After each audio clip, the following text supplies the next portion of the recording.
আসসালামু আলাইকুম। আজকে আপনাদের সাথে গুরুত্বপূর্ণ একটা ভিডিও শেয়ার করছি, সবাই দেখবেন।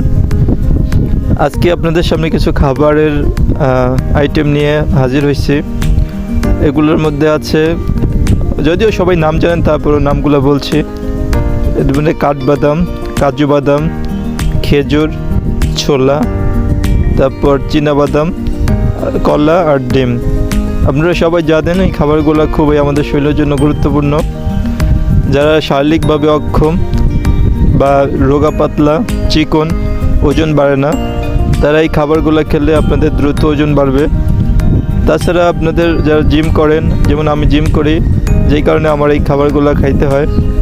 আর এই খাবারগুলো খেলে শরীরের অনেক রোগ থেকে মুক্তি পাবেন। রোগা পাতলা শরীর আপনার মোটা হবে, আরও অনেক উপকার পাবেন। আর এই খাবারগুলি আপনার আশেপাশে যে কোনো ভালো